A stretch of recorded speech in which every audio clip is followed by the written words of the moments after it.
This program deals with devil worship and satanic beliefs.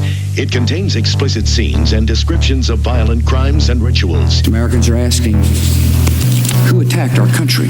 You have declared a subliminal jihad against the United States. Can you tell us why? Everything pertaining to what's happening has never come to the surface.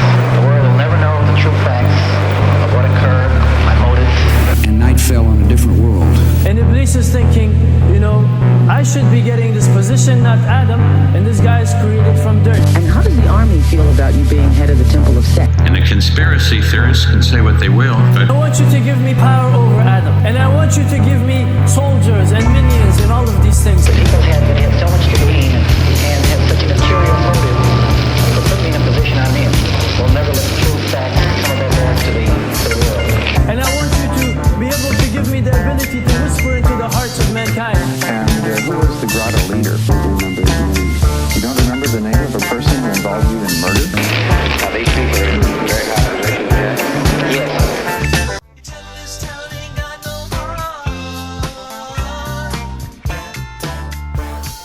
Good afternoon. You are tuned into a special presentation of the Warlocks of Palo Alto, The Grateful Dead, Steal Your Face, Part 2, episode number 34 of Subliminal Jihad. Picking up from Part 1, Dimitri and Khalid discuss the extent of Timothy Leary's relationship with the CIA, stories about him getting MK'd lobotomized in prison in the 1970s, Terence McKenna and Robert Hunter's letter correspondence about the Claxton men and the Jabba the Hutt Jedi Jinn they encountered on DMT, Bob Weir and Mickey Hart's membership in Bohemian Grove, and how the dead served as cultural shock troops for the pernicious geopolitical neoliberalism that now dominates every aspect of our culture. Enjoy.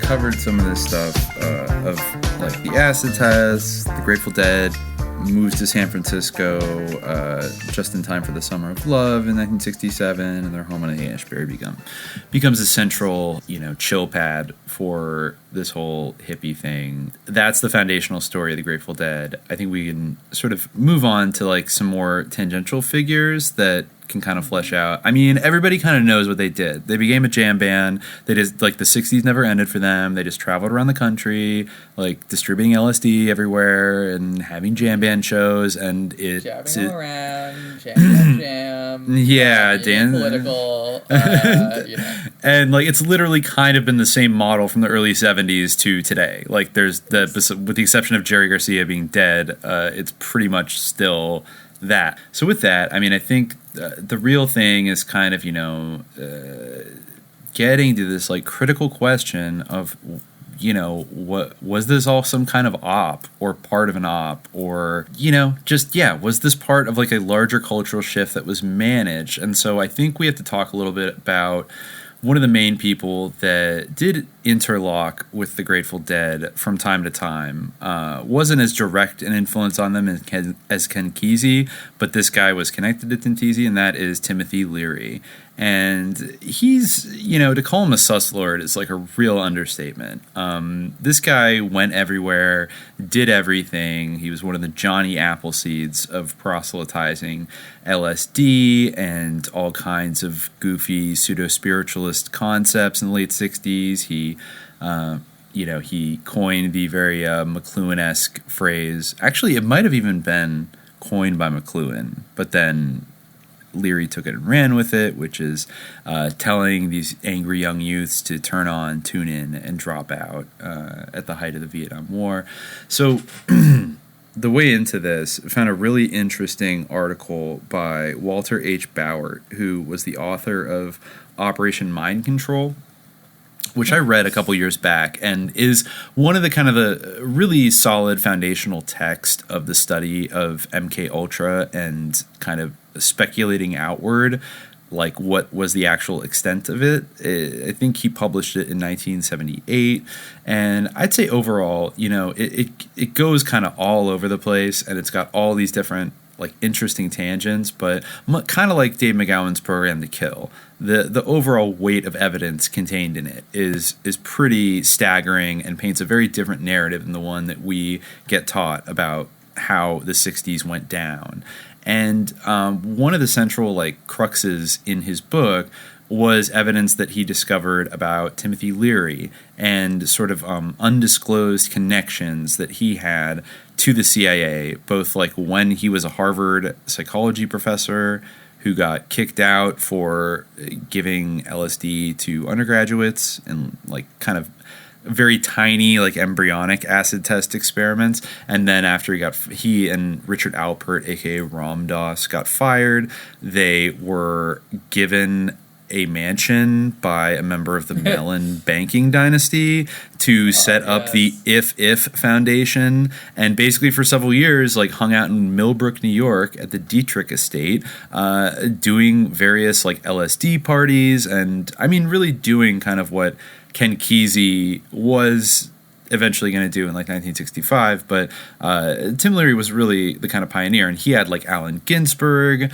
and obviously Richard Alpert. I think Gordon Wasson was in and out of that mix. He also had a lot of Stanford connections, and I think Gordon Wasson was at one point the chairman of the Council on Foreign Relations. So he was rolling with some heavy hitters, doing this sort of gray area, maybe illegal, maybe unethical, highly experimental research, and I think even from there, you would have to say, okay, the odds are pretty high that whether the CIA was paying him directly or the Mellon family was serving as a conduit for CIA funds into mind control, that one way or another, he seemed to have the quiet blessing of the government. And he eventually he got kind of booted out of that place. Weirdly enough, he... as this article I'm reading from notes, was arrested by G. Gordon Liddy in 1965 at the Millbrook estate and went to jail with a big smile on his face. And almost 20 years later, he was debating Liddy, who eventually was a Watergate burglar and a very sketchy character, on the college lecture circuit, receiving a minimum of $2,500 per appearance, still wearing that same smile. But he... After becoming this media figure, he did get arrested, I believe, in 1969 or 1970 in Orange County, California, where he was running with a sort of a hippie, sometimes described as a hippie mafia gang, kind of called the Brotherhood of Eternal Love, that was producing Orange Sunshine acid. That's a whole episode. Exactly. That's a real tangent. Potential CIA links to the Brotherhood of Eternal Love.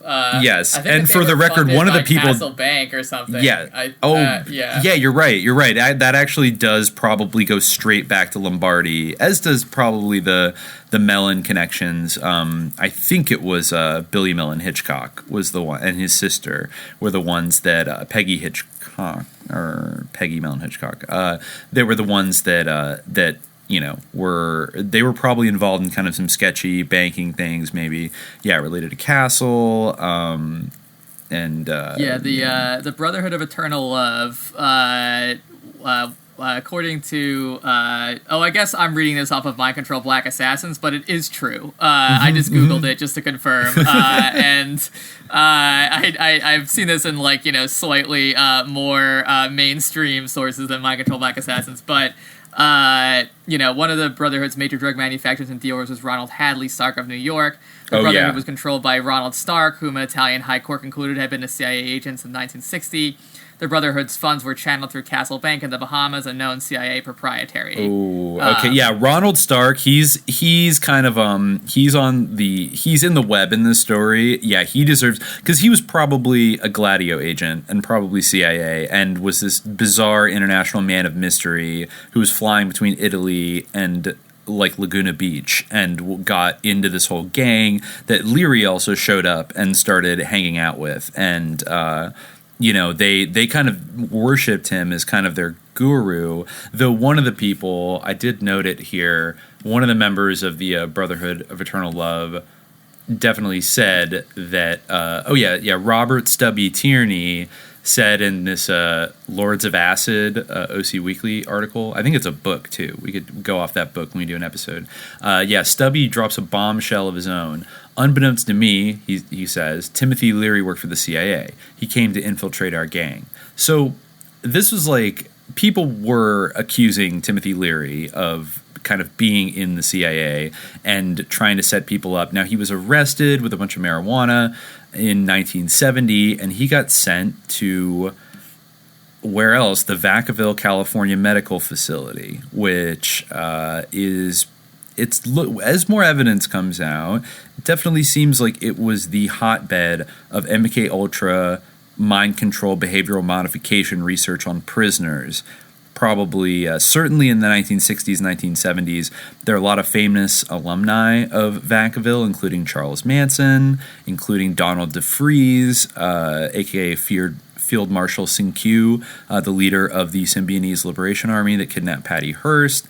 And there were a lot of credible information around that he was probably conditioned or something. Like he was MK'd into becoming a Maoist insurgent, basically. Mm-hmm. So, there's a lot there. And of course, so in this article, like Walter Bauer actually has a pretty personal line in. He interviewed Leary a couple times and corresponded with him. He had corresponded with him in, I think, the late 70s.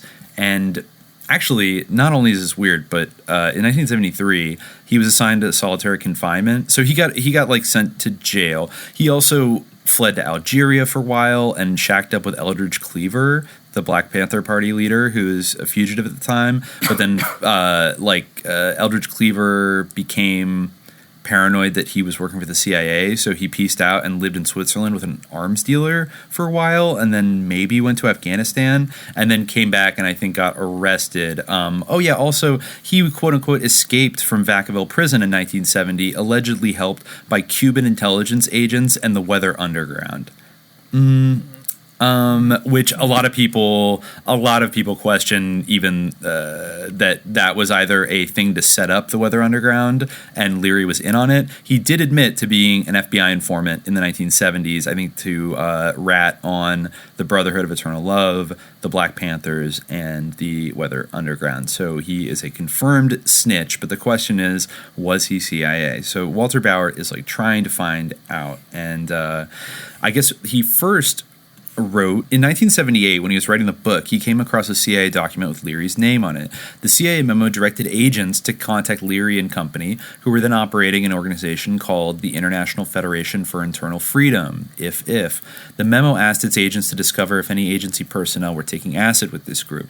The CIA wanted to determine what IF really knew about what was then billed as the most powerful drug known to man, LSD, a drug which the agency was experimenting with in an attempt to create mind-controlled zombies. And another earlier similar CIA document I found ordered agents to contact Aldous Huxley for the same reasons, but he wasn't able to find more information about it, and Aldous Huxley did have a lot of links to MK Ultra via the Esalen Institute.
he wrote back and forth with Leary. In July 1976, writing from prison, Leary flatly denied the government had contributed to his psychedelic research. He claimed that, quote, nobody ever went to jail because any testimony he might have given. Okay, well, now we know that's false. He explained that he had never used any form of behavior modification in his experiments, although a title of one of his papers had been How to Change Behavior. He told me I could find out whether his grants were CIA connected by writing NIMH and Harvard. He said, writing to me from jail, that if they were covertly CIA funded, he had no knowledge of it. All right, so he's already hedging. But anyways, like, he called the NIMH and Harvard, and they all had, like, quote, lost the records and didn't have it. But then something strange happened in 1977. Joanna Harcourt Smith Leary, I guess his wife at the time, and a coworker told me they had tried to contact Leary for several months when he was in Folsom and he could not be found. After normal attempts through prison authorities had failed to locate him, they took their case to the press and gathered a number of famous persons to sign a petition protesting the disappearance of the Pope of Dope. Joanna told me that after the outcry in the media grown loud, prison authorities quickly located Leary and allowed her to visit him. She said that when at last she sat across the prison table from him, separated by a pane of thick glass, he looked very pale. She said he had his head completely shaved, had bruises on his body, and didn't seem like the man she'd known before. Before he was released from prison, I wrote him to ask if he had been mistreated in prison or subjected to aversive therapy or any other form of behavior modification. Leary said that he had never been mistreated at Vacaville. He wrote the administration of Vacaville, quote, probably ranks with the most enlightened in the country. His, quote, enlightened facility was where horrendous experiments such as anectine therapy had been conducted on non-volunteer inmates under CIA covert guidance. This is important. This ties right back to anectine stops the respiratory functions of the body, and the subject feels as if they are dying. An attendant must keep them breathing with a machine. As the panic sets in when the involuntary muscles quit, an attendant says, "This is what will happen to you if you break the law." And just before the subject loses consciousness, the respiratory is turned on and the subject is brought back from the brink of death. So in a way, making them Grateful Dead? Kind of like near death. This is just, that's some dark shit. I actually did not know that. But anyways, good, grateful to having not be dead, been dead to be brought. Yeah, it's the same thing. Like I'm back, and I'm grateful. Yeah. And repeating that mantra to you, this is what happens if you break the law. And so in the following correspondence, I explained to Leary what I'd found, that the CIA was the world's largest consumer of Sandoz LSD, that they worked with the Bureau of Narcotics, the NIMH, LEAA, and other agencies to covertly give LSD to unwitting persons in, quote, real-life settings. Leary's answer to that was that he did not think the CIA experimentation with LSD was very ominous. His conclusion was, quote, based on my 15 years of confrontation on the front lines of the struggle, parentheses, individual freedom versus state control, are these. Government behavior mod programs were trivial, peripheral, more benign than evil, ineffective, silly, and never a part of any basic policy. Okay. He called me a, quote, prosecutor and said that he was disappointed that I saw corruption and conspiracy within our government. He railed about, quote, liberal paranoia, saying that it is 1,000 times more effective and pervasive than right-wing scientific efforts. He said that, quote, 99% of all psychologists are liberals. All prisons are networks of suspicion. There is no behavior mod conspiracy. Such rumors spread around among the liberal community are dangerous because they distract attention from the real problem, that the law enforcement establishment does not want to alter behavior. Ooh, okay. When I finally sat with Leary in Tucson years later, we renewed acquaintances. A couple of his old friends were at our house. We're glad to see him. Since I'd last seen him almost 10 years before, his nose appeared to have been broken and his dentures no longer fit. All agreed, after he left, that this was not the same man we'd known before he'd gone to prison. We couldn't tell if he changed because of the normal prison brutality, or because he was under some great pressures, or had been tortured. In those days, nobody believed in mind control. Few knew of the clandestine experiments on U.S. citizens which were run against their will and without their knowledge. The first thought I had when seeing the altered Leary was, he's been the victim of one of the secret prison mind control programs. So they drank wine and chatted. Finally, he insisted that they go to a quiet place and make a tape-recorded interview. And he said he'd just finished Operation Mind Control, sent it to the publisher. It was too late to get anything new to it, and I told Tim, frankly, I was weary of the subject. But he insisted that we tape an interview. I'll tell you things I never told anyone before, he said. I couldn't resist such a journalistic temptation. He started by congratulating me for breaking the CIA mind control story. I couldn't take full credit for that, but I listened, accepting his compliments. And he said, quote, "The game you're playing and the stakes at which you're gambling. You may be wrong 99 times, but if you're right once, you've won $1 billion or whatever you're playing for. So keep going." I certainly wasn't playing for the money. The stakes were higher. These stakes were no less than freedom of human thought and perhaps the remnants of democracy in the world. But maybe I was naive. Maybe I should write screenplays and make some money instead of running around the country researching the victims of CIA mind control experiments conducted in the streets of New York, San Francisco, Los Angeles, and other cities, as well as in prisons, mental hospitals, and the ranks of the military services, on unwitting and unvolunteering men, women, and children. Wow, I feel seen. I feel seen. I feel seen. Yeah. Wow. Okay. So Leary goes on and says, the contract I'm making with you is I never lie. I'm wrong a lot of the time, but I'm going to tell you everything you ask me. I'm not going to hide anything. On the other hand, there is no question that I want to ask you. On the other hand, I want to know things. So it was to be a quid pro quo then. I agreed to share with him any information I had on the CIA's involvement with drugs and mind control, but I told him, fact was everything I knew except the personal details of certain survivors had already been made public. So here we go. Here's the meat of this interview. Have you ever knowingly worked for the CIA, I asked. Leary says, if I were working for the CIA, I would have 10 people working, making a living exposing me. If I were the CIA, I'd own New Republic. I'd own the New Masses. I'd own Rolling Stone. I'd have 50 groups of people exposing the CIA. Do you think CIA people were involved in your group in the 60s, I asked? Without hesitating, Leary said, of course they were. I would say that 80% of my movements, 80% of the decisions I made were suggested to me by CIA people. I like the CIA, he said. The game they're playing is better than the FBI, better than the Saigon police, better than Franco's police, better than the Israeli police. They're 1,000 times better than the KGB. So it comes down to, who are you going to work for, the Yankees or the Dodgers? Leary had this in common with people I knew at the Mellon Bank.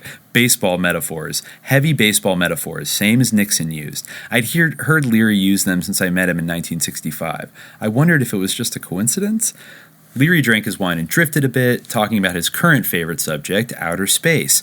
I brought the conversation back to the subject of mind control, telling Leary some of the details I learned about the CIA's use of drugs for 30 years and their attempt to find the perfect, quote, recruitment pill, aphrodisiac, and amnesia drug. I explained the magnitude of the story, and I told him that, based on my interviews with survivors of the experiments and psychoscientists who'd done some of them, I had to conclude that the CIA had long ago reached their goal of creating the perfect security device short of assassination, one which controlled the human mind. I told Leary that based on some of the documents I'd read, it seemed that he could have been just one of many scientists who'd been used without his knowledge by the CIA to conduct their mind control experiments. I've known this for 10 years, Leary said. You were witting of it? I asked in surprise. Of course, Leary said, leaning back in his chair with confidence. I couldn't believe my ears. The CIA had created the psychedelic 60s with Timothy Leary's help? You were wittingly used by the CIA, I asked again. During the 60s, you knew you were being used by the CIA. Wait, Leary said. When you say CIA, it's like saying N-word. But, he didn't say N-word. I knew... Right. Yeah, okay. Yeah, that's an interesting comparison. I knew I was being used by the intelligence agents of this country. What were you doing for them, I asked. What the hell were you doing? Did they want you to turn the kids on, huh? Were they trying to make the kids see God and leave the Vietnam War alone? Walter, you are starting off into nationalism, Leary said, trying to put me on the defensive, exhibiting his fatal character flaw, sold on himself as a master psychologist, a master manipulator. I'm asking you, what was the CIA's motive? What were you used for? I said again. The CIA recognized what you probably haven't recognized yet, that I'm a very important national asset. What can I say? Leary said. That was Leary. He believed his own press releases. He lit his half-smoked joint and continued. Yeah, I saw in 1962 or 3 that there was a world struggle for the control of minds. That's a crude way to say it. I saw, after Hiroshima, there would never be a big world war. World war would be at the neurological level, not at the level of tanks and planes and bombs. I proceeded as an intelligence agent since 1962, understanding that the next war for control of this planet and beyond had to do with the control of consciousness, so I had to think very carefully about that. I wanted my side to win the war. There's no winning or losing, but I wanted my side to stake out enough territory. I'm talking about time territory, not space territory. Of course, you need enough space territory to get your time to make sure that the particular version of the territory of consciousness I would be represented in.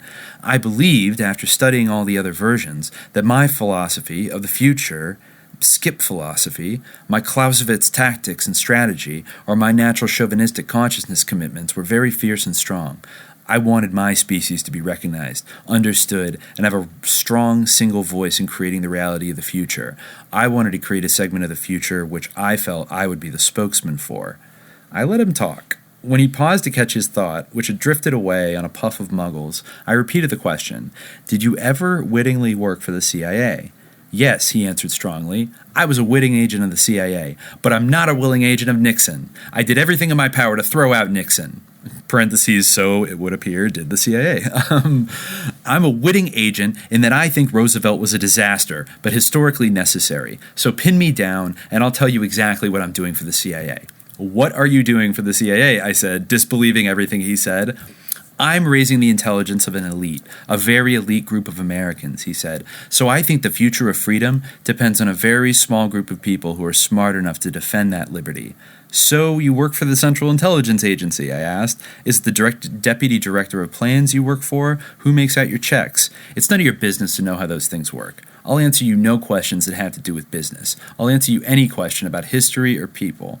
He drifted off into a monologue talking about neurological cosmology, his outer space connections. Again, I brought the conversation back to the central question again. "What year did you start working for the CIA?" "Well, I never worked in the sense that nobody ever came to me and said you would work for the CIA." "Nobody recruited you?" I asked. "No, nobody ever recruited me. People came and advised me to do this or that. I didn't know that I was being advised by the CIA. I assume now that I was being advised by the CIA. But a moment ago, you did say you knew at the time. You said you were wittingly working for the CIA. Don't you understand?" Leary barked. "I'm talking about a very narrow segment of CIA activity which has to do with personality assessment. The OSS was the forerunner of CIA mind stuff. OSS founded Howard Murray, who was the head of the OSS, started the personality research. McKinnon, who was OSS, started personality assessment research, so that all personality assessment in the 1950s was basically CIA initiated." And, he lists 74 OSS staff members that developed personality assessment techniques that are still used to select employees at the CIA and other intelligence agencies. "Good grief," I said. "I knew they supported Dr. Ryan's ESP experiments at Duke University." "I didn't know that," Leary said, "but I think they should have." And finally, the wine began to take effect, and the interview degenerated into speculation about CIA's activities in various LSD research projects. Leary was curious about several of them, and he asked me to see if I could dig up some information for him. Leary asked me about other LSD researchers of the early days. He wanted to know about Walter Pankey, and he was especially interested in the Czech psychiatrist Stanislav Grof, who he said had been brought from behind the Iron Curtain to the U.S. to run one of the only official LSD research projects.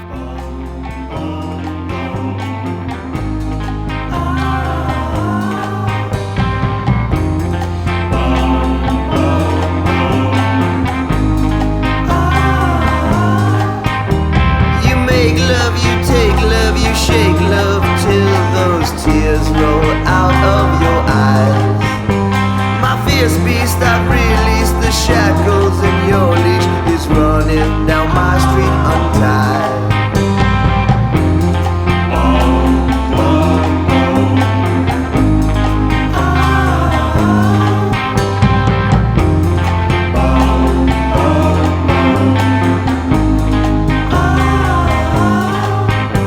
To hold you and scold you will never unfold you. I've told you thousands of times. Don't tease me, deceive me, run off and retrieve me. Is your time more precious than mine? Now all I have is this one photograph. Your hand in mine and my hand in yours. Looking at you used to make me laugh. Now that you're gone, I heard no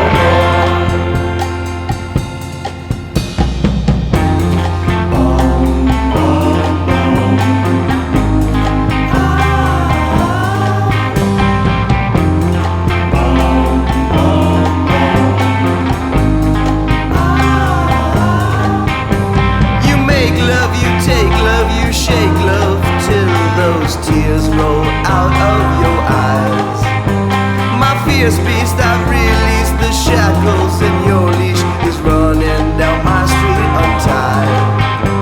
To hold you and scold you will never unfold you. I've told you thousands of times. Don't tease me, deceive me, run off and retrieve me. Is your time more precious than mine?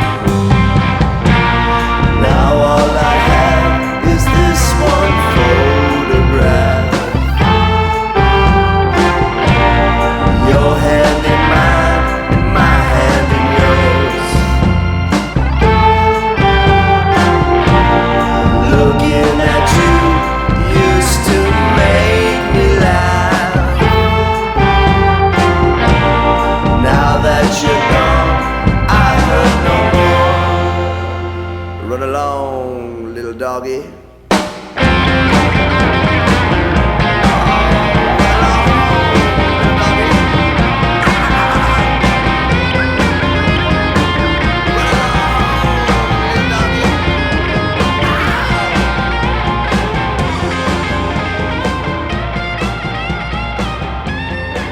Yeah, Leary did a project at the Conquer Reformatory, similar to very many CIA projects, and all the records have disappeared. I think there's one more. Yeah, there's the connections to the Human Ecology Fund. Oh yeah, you know what? Then he talks to a guy that he calls Yogi, who is his cellmate. And who doesn't like him anymore because he's a snitch. But it said he was very popular for a while because they thought he was like the acid king, like he was like this badass of the counterculture. But then they realized he's a fucking snitch. Yeah. So after this interview, it was like all inconclusive. It was very bizarre, and he found a cellmate of Leary's, and he said that when Leary came back from his escape, which was like supposedly the Weather Underground, he was very frightened. Quote, Yogi says, in Vacaville, he had one of the best positions. He was working in the education wing. He was making it with a pretty little blonde nurse. He was writing and doing meditation, but he was running scared. He was scared behind the Panthers in there. The way the CIA got Tim out of Algeria was they told him Eldridge Cleaver wanted to kill him. That's why Tim left. This cellmate of Leary's wanted to be identified only as Yogi. He said that Leary had some, quote, heavy friends in prison who protected him.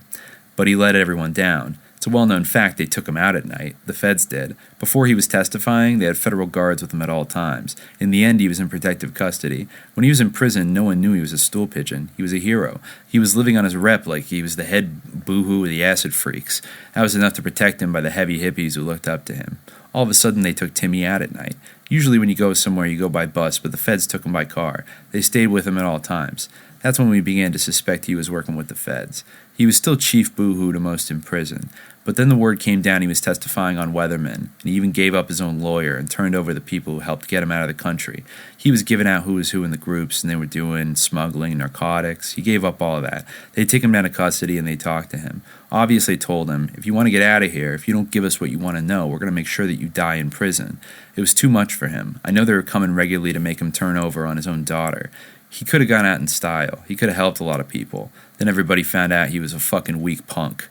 I don't know anyone who really respects him. That's why I told him, the other night, there was a guy who came to do yoga classes. He says, that was a beautiful day. Ram Dass came and all of us was there. Tim didn't even have enough class to show up. He said that Ram Dass was a child molester and he didn't even want to talk to him. So that's interesting. That's just like pin that for later. Ram Dass, who everyone's like, be here now or whatever the fuck. Tim Leary thought he was a child molester. Which honestly, reading some of these like stories about like orgies with like kids running around, like it's totally cool, man. Anyways, so he gets the a lot of the. I feel like Hakim Bey is another person who was like a child molester. Temporary autonomous zone guy. Yeah. A lot of these people who are like get into like Eastern spirituality, like have some kind of like weird thing. Anyway, yeah. Yeah, some of the Burning Man people, but just to finish this here, like what Yogi said, like Yogi is asked Could Leary have been working with the CIA or FBI during the whole time he was in prison, before his escape and before he came back? He sure could, Yogi said. He had to be something, because a turnover like that, with the rep he had with all the beautiful people. I know he got a lot of good people, started on the spiritual path. He helped get a lot of people into meditation and yoga. He got a lot of good karma for that, but he's going to need it. He's a rat, and that's that. Let God take care of him. He had to do it the weak way. And I guess they think, oh yeah, okay, this is the interesting quote here that'll come in handy. There's another guy who I guess was not his cellmate, but like in jail with him, a guy named Ray, spoke of the period when Tim could not be found by his wife Joanna. Or no, he was his cellmate. He said that one day Leary was returned to their cell with his head shaved and blue lines painted on it. Tim, quote, Ray says, Tim got just about the whole works. He was a different type of case than I was. They felt that they could use him a lot more than someone like me. I was an unknown, but if they could turn someone like Leary around and get him to do what he's doing right now, in fact, he'd be very useful to the government. The high priest had to be dethroned. Tim is a very fascinating person. There's only a handful of people who did what he did, who took a whole generation and turned him on. That was a challenge to the feds, if they could find out how his mind worked and use him. Well, one day he comes back to the cell with lines on his head. They were actually very precise measurement lines. His head was shaved, and it was marked with all these careful, precise blue lines. I asked him what the lines are for. He told me they were going to give him a lobotomy. They were going to stick ice picks in his brain. He told me it was going to be really great. They had him completely brainwashed. He said, quote, "This is going to be the greatest thing. All my life I've been going through this. You get up, you get down, but now," he said, "I'll be just as smart as I am, but I won't have to feel emotions anymore." Wow. You think they broke him? I asked. Ray said, totally controlled him. They gave him a lot of those fright drugs. They kept him in solitary. They did everything they could to break his mind, and they succeeded. Look at him now. Suddenly he tells me he worked for the CIA for years, I said. Well, that may be one of the defenses. In other words, by admitting what you did, nobody believes it and make you look ridiculous when they're done with you, and I've been through a lot of their drugs and tortures. At a certain state, you're really like a zombie. You're so conditioned chemically that a guy isn't even aware of what's happened. Leary bought the whole thing. They have really gotten good at it. You know, nobody's going to believe us. Leary never would have gotten out of prison, Ray said. He'd either bend or they'd break him. No matter how sympathetic you may be, to really understand the situation, you have to go through it yourself. You say, well, they couldn't break me. I wouldn't do it. It just couldn't happen. But believe me, we are like just so much putty and clay, and we can just stand so much, and when they're finished with the mind control, it's almost impossible to tell.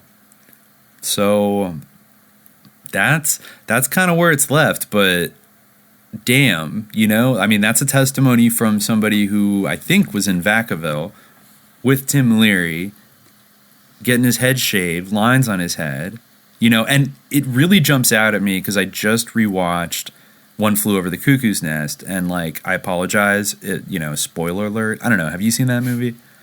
Yeah, a while ago. Yeah, I think you me too. spoiled the movie though. It's pretty old. It's fine, yeah, because I mean, it really that anecdote jumped out at me because it sounds almost exactly like what happens to Jack Nicholson's character at the end of the movie.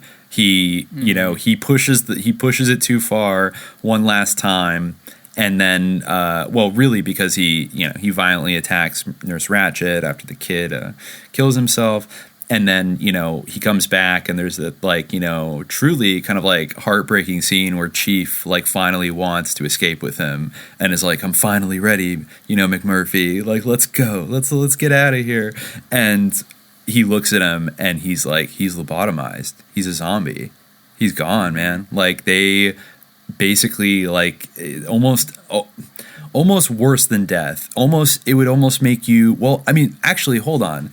Think about it. What does Chief do in that final scene? What does he decide to do when he realizes what has happened to McMurphy? He smothers him because under the assumption, I think, that he would be more grateful to be dead than to be lobotomized by society and turn into a zombie. So, yeah. Fare you well, honey.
So that might have happened to Tim Leary in the mid to late 70s.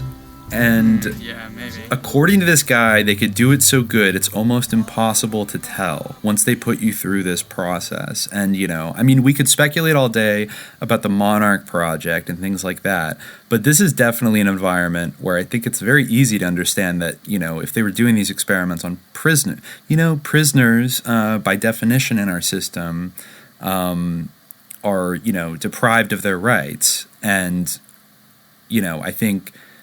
And maybe there's something about, taking kids and doing this to them that seems too far out, with a lot of people that hear those kind of, conspiracy speculation. But when it's coming from people who have been to these jails and you kind of doesn't seem like they really have much of a reason to lie in this specific way,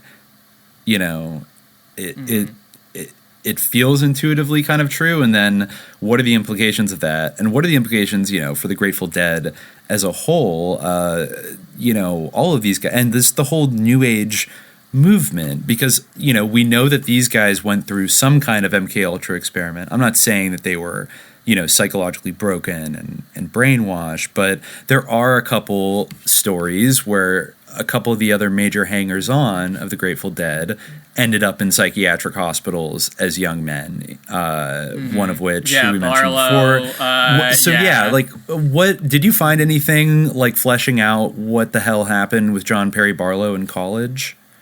I don't know beyond that he, I guess, had a a psychological breakdown, and he tried to do a suicide attack. I first encountered that fact on Wikipedia when I was just looking him up, because again, when I first heard about him, I was like, so what did he do in the band? Because it could, it just doesn't seem to connect to me that, there could be a lyricist for the Grateful Dead of all things who wasn't even in the band. But yeah, so I was looking him up relative to that, and I came across it, and I kind of did a double take, because it's you see attempted suicide attack, and you're like, oh, he had a failed suicide attempt.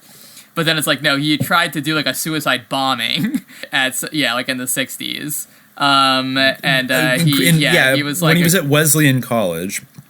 Yeah, where he was the student body president. Also, he claimed that. Yeah. I don't no one really knows if that was actually true. But maybe he intended to sit on the lap of a statue and blow himself up. That was his idea. In Boston, he was going to do that. So he was the original Boston bomber. Well, exactly. I mean, that is very, very bizarre. And also one thing that apparently jumps out, he was on drugs at the time, I guess. Well, of course, because wouldn't you know? If you had to guess, where did he get those drugs from? It turns out that he was a frequent visitor while he was at Wesleyan to talk about white the Millbrook privilege. Estate. He almost did. I guess also pre 9/11 privilege, but he almost did the Boston bombing, and everyone at Wesleyan came and grabbed him before he did it, and brought him to a sanatorium. Yeah, well, exactly, and so he had been going to the Millbrook Estate to visit Tim Leary and do LSD. During college, which preceded him going on this bizarre suicide mission, and then he was thrown in a psychiatric hospital afterwards. I don't know which one or for how long he was in there, but just kind of a bizarre, especially for a rich kid from Wyoming. Not a normal event in everyone's late adolescence or early adulthood to try to do a suicide bombing and then be slammed into a sanatorium. People have all sorts of experiences, a failed suicide attempt that can be kind of tragic. I wouldn't necessarily hold that against you, but doing so many drugs that you try to blow yourself up with a bomb, which also Boston, makes you it makes you wonder what exactly was he participating in as a young college student at the Millbrook Estate? Were they doing experiments? Were they trying to hypnosize people on LSD type stuff? Yeah, it makes you think of the Unabomber, also in like, you know, a kind of a MK Ultra connected Northeastern elite school kind of, you know, somebody wedding off. But of course, John Perry Barlow, he, I guess, you know, facilitated the first connection between the Leary organization and the Grateful Dead. He was the one who's like, "What, you guys should meet" in 1967. Exactly, and then he becomes this guy who is just, you know, traipsing around the country doing this and that. I think if we haven't mentioned it yet, that, you know, he comes from a wealthy Mormon ranching like dynasty kind of family from Wyoming. He's the son of a state senator, Norman Barlow, and was like the grandson of a Mormon pioneer. They had a 22,000 acre ranch, and I guess he kind of had the pick of elite Eastern schools because there were so few applicants from Wyoming. Also, he was like a rich kid, and he went to this elite boarding school in Colorado where he became friends with Bob Weir. So that's kind of the thread of their Grateful Dead connection going way, way back. But then, you know, he goes off to Wesleyan, then ends up hanging out with Tim Leary on the Millbrook estate, doing LSD, and then something happens to him where he has a psychotic break and wants to become a suicide bomber. And then he gets thrown in a mental hospital. And then afterwards, you know, he, I guess, floats around. Wow, this is funny. In college, I see from this Reason article, he was talking about going to, he was always had girlfriends at Sarah Lawrence because Wesleyan was like an all men college at the time. So he says, I always tended to keep some kind of relationship going with the student at Sarah Lawrence, he writes, so I could attend Joseph Campbell's lecture every Monday morning. Okay, cool. And he's a lapsed Mormon. Barlow missed religious faith. Campbell's studies of comparative religion and mythology attracted him. So did LSD. At a Vassar mixer, Barlow learned about a communal group in Millbrook, New York, headed by psychedelic guru Tim Leary and funded by Leary disciples who happened to be heirs to the Mellon fortune. Barlow visited Millbrook and thought it interesting, though he was put off by Leary himself. After some fast and furious research, he decided to take his first LSD dose back at Wesleyan. From then on, he writes, I was permanently rewired.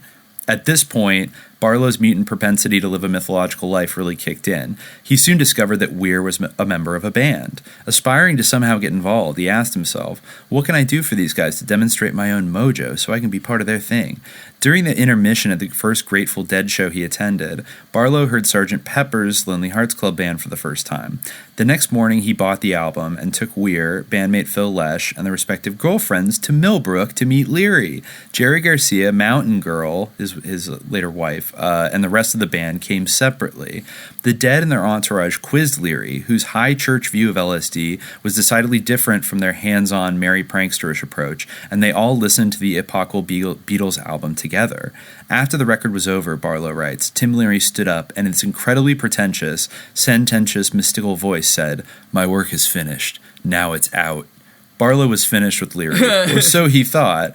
I guess that's all in the first 50 pages of John Perry Barlow's book. One of the funny things that he wrote was this manifesto called The 25 Principles of Adult Behavior. John Perry Barlow wrote this in 1977. They are, be patient no matter what. Don't badmouth, assign responsibility, not blame, say nothing of another you wouldn't say to them. All right, fair enough. Never assume the motives of others are, to them, less noble than yours are to you. Also, a lot of these are fair enough. One thing he wrote was, avoid the pursuit of happiness. Seek to define your mission and pursue that. Which he, I guess, was one of his favorites, according to an article in Forbes called The Pursuit of Emptiness. Where I guess they talked to him about this, and he said that it was a way to challenge how one perceived their life, their job, and their goals in life, to not see achieving happiness as an obligation to oneself, to Jefferson, or to anyone else, or to God itself. I guess he wrote this article in Forbes, The Pursuit of Emptiness. So again, taking back to Thomas Jefferson as well. So Well, and also, of course, the most obvious Jeffersonian thing he ever did was to write the Declaration of the Independence of Cyberspace, which is an incredibly influential and kind of famous thing where he introduced kind of the psyopy like matrix idea of what the internet would be that it actually kind of never was. And he set up the narrative, kind of the mythology of the internet, and set himself up as a kind of Jeffersonian defender of the open lands. That the World Wide Web would be colonized by yeoman farmers and yeoman website farmers and angel cities and pages and things like that. Yeah. It's very weird that he writes in Forbes, be happy, but remember that happiness is a gift you owe yourself, not an obligation you owe to Jefferson, the United States, or to God itself. Like, I don't think I certainly don't think that, like, you're obligated to be happy by, or anyone would say that you're obligated to be happy by God. But I guess, like, the pursuit of happiness is a right, according to, like, that's the idea, like, that people are entitled to pursue it, not that they're obligated. Like, I feel like that's a misreading, even of, I'm not, like, a staunch like Constitution or Declaration of Independence like defender, but I feel like that's a gross misreading. I'm not a big Jeffersonian freak or like a big proponent of him, but I feel like he's not been given his due there.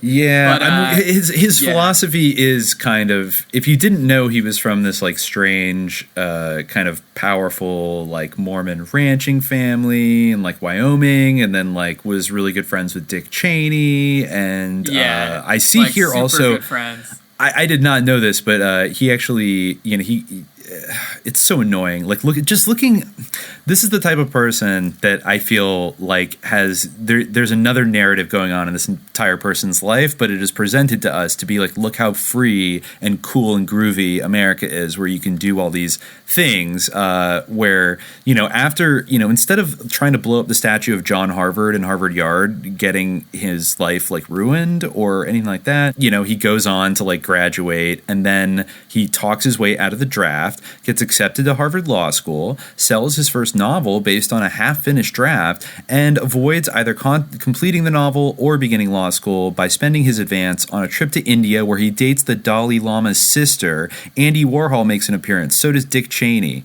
And, and then he's like hanging out with the Grateful Dead and going out to, so like, he's connected with another CIA agent, the Dalai Lama, and somehow Andy Warhol, who maybe we'll get to him one day, kind of, I don't know. I think we could get to him one day. I mean, he was the Josh Harris thing, there was always those analogies between him and Andy Warhol, trying to recreate the factory. Just another merry prankster. I wanted to bring up like the other like big lyricist of the Grateful Dead, Robert Hunter, because I found like a very interesting like email exchange that he had. It actually links in very well to what we were just talking about, because the email exchange took place like in 1996 and into 1997, but they actually mention Timothy Leary's death in the email, and like kind of eulogize him. And the whole thing is about their DMT experiences. For those who maybe, I feel like a lot of people will know, but Terence McKenna, like he's very famous as like the the sort of innovator of the stoned ape theory, which you've probably heard in like other permutations, even if it's not ascribed to Terence McKenna. Absolutely. The idea that like our in consciousness like comes from like taking mushrooms, like cavemen like took some mushrooms, like and that's how we became like conscious, and like we're all very harmonious, or like whatever, like it's bullshit, like it's complete bullshit that like no one in their right mind like takes seriously, and like there's all sorts of problems with it. He also propounded something called novelty theory, which he mentions in this email exchange, which I think is like kind of based on the idea. It really goes back to kind of what we were talking about at the beginning, like this sort of convergence of the past and future, the idea that like we're going to revert to in this kind of utopian kind of modern murder. Didn't McKenna these archaic revival practices. Right? Wasn't archaic revival the term that McKenna liked to use for it? Yeah, he might have. I don't know if he uses the term itself in this email, but I think that he did in general, call things an archaic revival. Yeah. Oh yeah, he had a book. Yeah, archaic. Archaic revival: speculations on psychedelic mushrooms, the Amazon, virtual reality, UFOs, evolution, shamanism, the rebirth of the goddess, and the end of history. Wow, a lot going on there. Yeah, exactly. The end of history. Yeah, so he basically thought that like all of this stuff, like psychedelic drug use, like Grateful Dead type music, like that kind of culture, that was all like part of this like revival of what shamanism, like Neolithic shamanism, or whatever. But big DMT booster. Yeah. So this whole thing was all about DMT. Robert Hunter, who actually was like generally pretty taciturn, and didn't like talk too much publicly about like his artistic process or about drugs and stuff, wrote to Terence McKenna, and like this is a long thing that people should look into more extensively. It's called Orfeo, a dialogue between Robert Hunter and Terence McKenna. It's been published online under that name, and Orfeo spelled Orfeo. So he reached out to Terence McKenna, Robert Hunter, the guy who wrote some of the Grateful Dead's famous songs, like the Blues for a Law and whatnot, and Truckin' or whatever. So I hate Truckin' is my least favorite Grateful Dead song, just for the record. And this is the guy who's like, how dare you, change my lyrics. But anyway, so he wrote to Terence McKenna. He said, Terence, in reading your books, I was struck by how closely your DMT experiments paralleled my own. I wasn't surprised by the confirmation, as you might guess. I considered myself a serious DMT explorer between 1967 and 1969. I stopped only because I was told to, in no uncertain terms, by the, capital B, boss of that place. 3 times, in fact, to my dismay. Disobedience was costly. I was informed that I'd been shown all that was mine to know, to use that and not try to extract more. I've written of the classes and varieties of DMT experience in a chapter of my journal, Memoirs, and will send it along at some point. The experiences were commanding and altered my grasp of reality. DMT invokes the various dimensions of its domain through pathways characterized by brisk rhythms. Robert Hunter. And Terence McKenna writes back, it's amazing that, like, this guy who's incredibly pretentious, like, and constantly is, like, punching above his weight and, like, it has met his match, and actually comes off as less pretentious than Robert Hunter. But anyway, so he says, Greetings, Bob. I was interested in what you had to say about being an explorer of the DMT world until the management told you to stay away. I have heard several tales of psychonauts toking DMT and then seeming to break into a place where they were not only unwelcome but also unexpected. This is a hilarious anecdote. One person in particular, a composer, was literally thrown back to the beginning of time by an astonished and irritated Jabba the Hutt type who he surprised at its meditations. So, some composer dude, like, took DMT and, like, he saw a vision of, like, a meditating, like, slug being. Jabba? That was, that was, like, Jabba the Hutt. And then, like, he was disturbed, like, while he was, like, meditating. I guess it was, like, Jabba the Hutt, but, like, if there was a Jedi, he was a Hutt. He was meditating, and this guy intruded upon him, and then he was like, be gone, and, like, flung him to, like, the beginning of time. So... Anyway, I have never been told that I am not welcome, but find that it is harder and harder to get up the raw courage necessary to make the trip. It is almost as though a secret hides in and behind the DMT state, and that secret is both real and so unexpected that it would leave nothing of reality intact.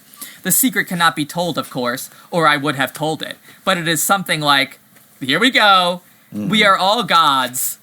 Oh wow! What a secret! What a secret that you think that. I could have never guessed with the knowledge of gods. Wow. We are all omniscient, except for the fact that we are so damn stupid. Oh, all right, okay. Yeah, I guess that's the last part I agree with. Anyway, it is interesting that you were carriers of that information. Think about it. It is kind of a hyperspatial muse. We become carriers of some force we don't understand, bearers of the logos, I would say. Others see us as the typhoid Marys of meme pathology. But left unanswered in all of this is the question why. Why does the alien presence intrude in DMT? Why does it appear as it does? Is that how it wishes to appear? Why? Etc., etc. I enjoy the idea of a slow-moving dialogue. I hope this can continue. So, Robert Hunter wrote a long discursive response. I'm going to jump around because there's, like, a lot of it, but, he wrote back, like, My personal take on the secret of DMT, it was long, hard work making this world real. It was, and is, done for a purpose, to have others, to believe in them fully in order to experience love. It goes against common sense to try and see through it. Ignorance is the primary condition of Eden, but entropy is at work, and a world made for love is not satisfied by the transformational edict, eat and be eaten, but kills and does not eat. A sense of ultimate unity is lost, and the delusion of fundamental diversity breeds alienation. This is not Eden. Yet the monad does not face itself and subsume its creation. The failing would be eternal. Therefore, doors are opened and enough of the plot is, quote, made flesh to allow orientation regarding the surface gist of the matter. Collectivism is a wrong approach to nostalgia for the purity of the monad. Here we go. Diversity perpetuates the rationale of creation such as it is. Healthy men, women, races, and nations evolving gladly to a recognition of the source, rejoining it in a gradual and rejoicing manner, bringing in the sheaves would be a better solution to the human aspect of this work, and is a substance of sacred ceremonial. My take could be way off base, but anything more Gnostic is off-putting. Phil Dick fell down that sink. He has an annoying, habit of, calling people, he calls Heidegger Marty, as if he were on a first name basis with him. Knew. Maybe they met. He might have known these people.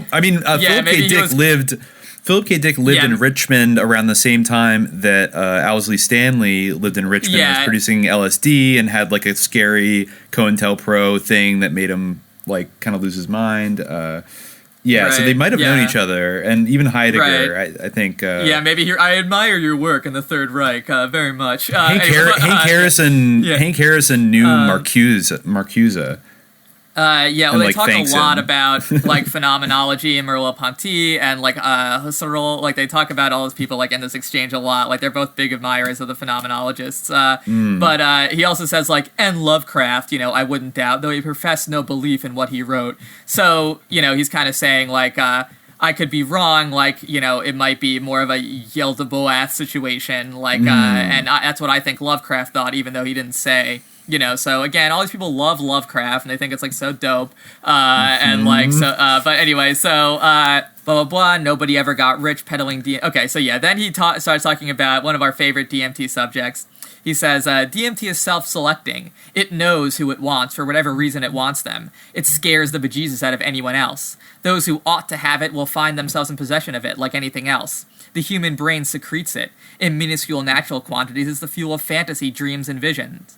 The alienness of the many realms of DMT is striking. This part, I kind of agree with what we've been said before. Dreams and visions, that's true. There is a reality or an ontological reality of dreams and visions. But anyway, so he says the mechanical quote pixies, as you call them for starters. I call them the Claxton men, with their click-clack box joints and their interdimensional warp and woof, though, quote, men they are not. Or the, quote, firemen, those beings of fire who inhabit one of the closer home stations on the way, quote, out. Firemen, beings of fire, Jin, anyway. Tunnel to hell. Wasn't that a Grateful... what's the Grateful Dead song about going to hell? Bucket to hell, bucket to hell. Yeah, he was obsessed with hell. This guy was obsessed with hell, yeah. They seem entirely unconscious of us. The pixies know we're there. They're not much interested, though. And then there's those elemental forces, summoning elementals, Crowley, blah, blah, blah, that descend on your room in a vortex and whirl all your property around your head, rattle your windows, even set your curtains on fire and leave your nerves jangled for days. Ah, the memories. And the critters, such as you pointed out, who wonder what the hell you're doing in their room. There's no time to explain, even if you could form words. And besides, who are you anyway? Anyone who has been surprised by heavy surf, whirled helplessly and slammed on the sand, has a reasonable metaphor for the power of DMT. Blah, blah, blah, blah, blah, wrestle. He complains about religionists with their guaranteed eventual paradise, of which they know nothing. Taking it all on faith. Can't expect to understand or sympathize with those with a yen to storm the gate of heaven and see for themselves what all the praying's about. I'll stop with this, ill-confident that I've moved slowly as I might be into the dialogue, but considering how much remains to be spoken, what with the eschaton and all, how slowly is it even possible to move? 23 Skidoo, Robert Hunter. He signed off 23 Skidoo. I guess referring to number 23, but So I guess, they're all expecting the eschaton, to come soon. That was like, I think Terrence McKenna believed in 2012 type stuff. Oh, no, he was a huge promoter well. of the 2012 thing, which was like, Yeah. I think, a pretty thorough bastardization of like interpreting the Mayan calendar and stuff. Yeah, exactly. Yeah, even definitely- S.K. Bain was skeptical of that, which really says a lot. And I remember, like, because I moved to LA around that time, that ayahuasca, it was the first time I noticed ayahuasca as a thing that people were doing in kind of the, these groups and stuff like that. And that was it seemed like a common thing that was kind of woven in with that. I mean, obviously there's the South American connection, and then, we're going through like a dimensional shift and the higher frequency of consciousness. Like all that classic new agey stuff was just kind of like focused into, okay, 2012 is going to be this like breaking point. And then obviously it didn't happen. But the thing about Terrence McKenna that is funny is that his description of interactions with like the machine elves or the klaxons or whoever it is, not only does it sound Robert Hunter's like, the one who believes in the klaxons. That was Robert Hunter. Okay, yeah. Yeah. I see. So McKenna was more about machine elves and stuff like that. Yeah, but, I mean, honestly, yeah. It's almost interchangeable. I guess they were totally on the same wavelength. They're the same as far thing. As, Yeah. Yeah. So I call them the klaxon men. So then maybe it's interesting. There was an interview that popped up. Some people have have speculated that Terrence McKenna, much like a lot of these Grateful Dead people, had some kind of intelligence connection. And like, there's a little quote here from an interview where he's talking about being chased by Interpol after he was like traveling around Europe, studying like I don't know, just like shamanic and things like that.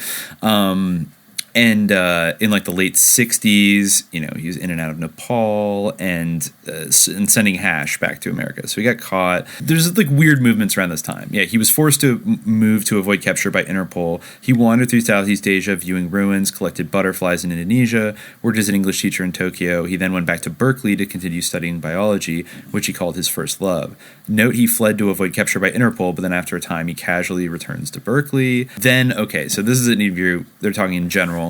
They asked Terrence McKenna, I'm real curious about one thing. Why is it important for you to do this? I guess his whole, project about, entheogens. And he says, I wonder myself. You mean am I the alien ambassador, whether I like it or not? Well, often when asked this question, I've said it beats honest work. I mean, my brother is a PhD in 3 subjects and works in hard science, and yet I don't think it's brought him immense happiness.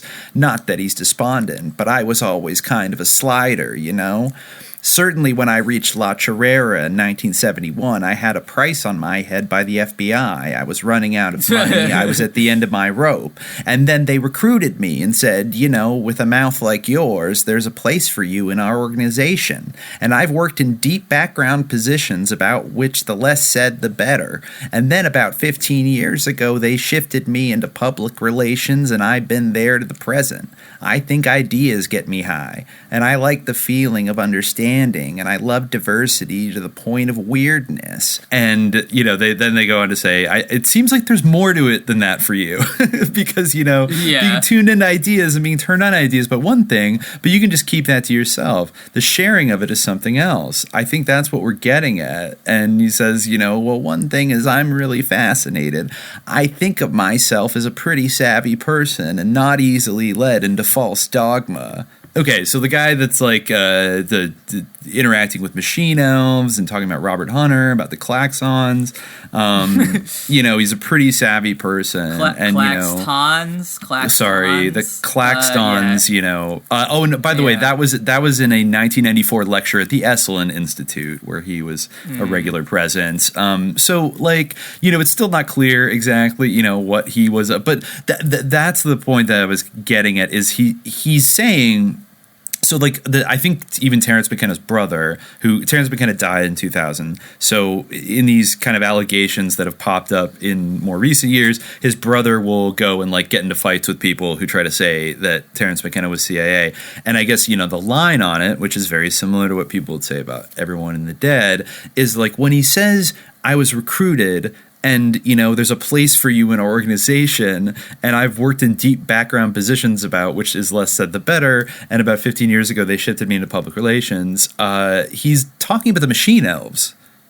He's not talking about the CIA. He's talking about the alien intelligence that he connects with on DMT, obviously.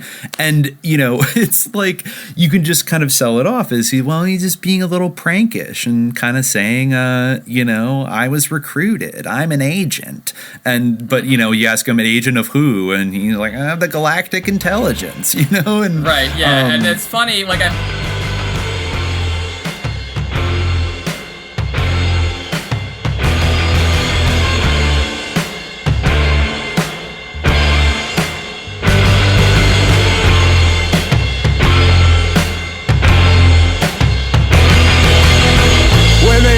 comes, is it gonna run at us like a wild-eyed animal?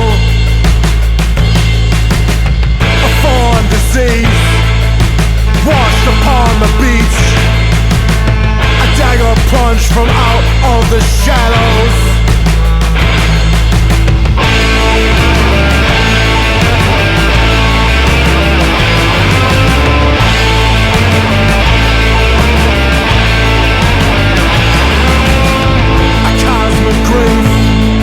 Beyond all comprehension, all good laid low by outside evil. Against belief, a riot in the streets, a giant beast turning mountains into black holes.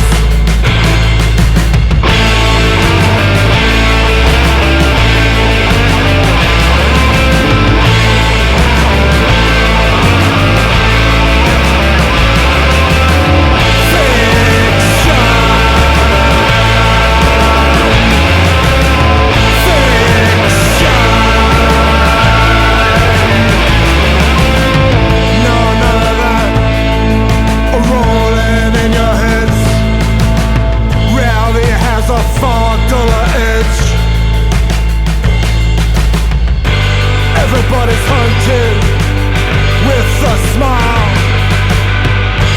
being processed by the boys.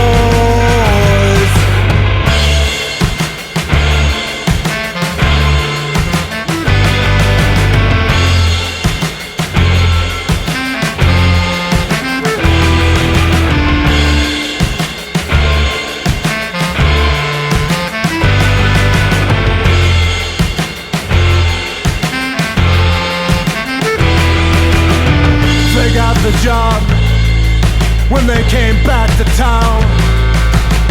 Why not let them earn a living? Fill out the form, download the app, submit your face into the scanner. Everybody's hunted with a smile, being processed by the boys.